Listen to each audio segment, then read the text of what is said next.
9 मई को सानिया ही पुकारा जाता है, जो उस दिन फौजी तनसीबात के साथ और शोदा की यादगारों के साथ जिस तरह से इन जत्थों ने किया।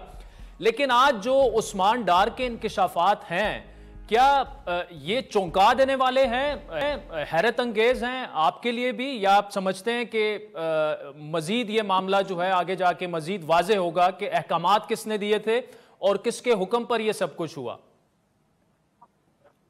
देखिए आदिल, मैं समझता हूं कि इस मुल्क में अवाम की अक्सरियत को पहले से ही ये तमाम वाकयात मालूम है और हमें कभी इस बारे में शक नहीं रहा कि 9 मई का जो सानिया है उसका मास्टरमाइंड कौन था।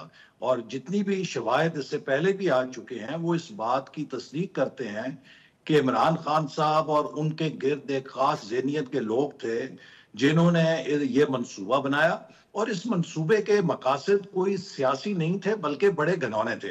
एक तरफ तो ये चाहते थे कि फौज के अंदर खुदा ना खास्ता ऐसे हालात ये पैदा करें जिससे कोई तकसीम पैदा हो। दूसरी तरफ इनकी पुश्त के ऊपर जो गैर मुल्की इनके हमायती थे वो इनके जरिए पाकिस्तान की रियासत को दुनिया के सामने एक कमजोर रियासत, जिसमें के फौज के इदारे में भी तकसीम हो गई है और फौज का इदारा जो है वो अब अवाम के गैज़ो गज़ब का शिकार है, और इस तरह का तासुर देके वो पाकिस्तान की एटमी सलाहियत के हवाले से लोगों में शकूक व शुबहात पैदा करना चाहते थे। ये एक बहुत बड़ी घनौनी साजिश थी जिसको मैं समझता हूँ पाकिस्तान के अवाम ने नाकाम बनाया। उनके इस पूरे खेल के अंदर लोगों ने हिस्सा ना लेकर चंद 100 लोग या चंद दर्जन लोग ज्यादा से ज्यादा मुख्तलिफ जगहों पर इकट्ठे हो सके, उससे ये नाकाम हो गया। एहसन साहब, ये बताएगा कि एक उस्मान डार ने जो दूसरा इंकशाफ किया कि ये सब कुछ करवाया जा रहा था जनरल आसिम मुनीर की तैनाती रुकवाने के लिए, और जब वो नहीं रुकी उसके बाद फौज में बगावत करवाने के लिए, और ताकि उनको ओहदे से हटाया जाए। चूंकि उस वक्त आप हुकूमत का हिस्सा थे और इस डिसीजन मेकिंग में जनरल आसिम मुनीर की तैनाती के बहुत सारी चीजों के आप भी यानी शायद हैं।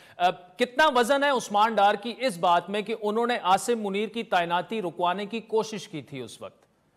जी, मैं समझता हूं कि ये उनकी बातें दुरुस्त हैं, क्योंकि इस तरह के पहले भी अंदिए थे कि पीटीआई की तरफ से ऐसी पेशकश हुई थी कि अगर हुकूमत ये यकीन दहानी कराए कि जनरल आसिम मुनीर को वो आर्मी चीफ नहीं मुकर्रर करेगी तो पीटीआई बहुत सारी शराइत पर बातचीत के लिए तैयार है। तो वो न जाने क्यों उनसे खौफजदा थे या नाला थे या क्या वजह थी या क्यों नहीं चाहते थे कि उनकी तकर्री हो सके। तो ये सब चीजें अगर आप एक तनाजुर में देखें, ये इमरान खान साहब का जो सियासी तर्ज अमल था और जो तरीक़ेकार था, उन्होंने पाकिस्तान के हर तबके में हर इदारे के अंदर पोलराइजेशन के जरिए तकसीम पैदा की।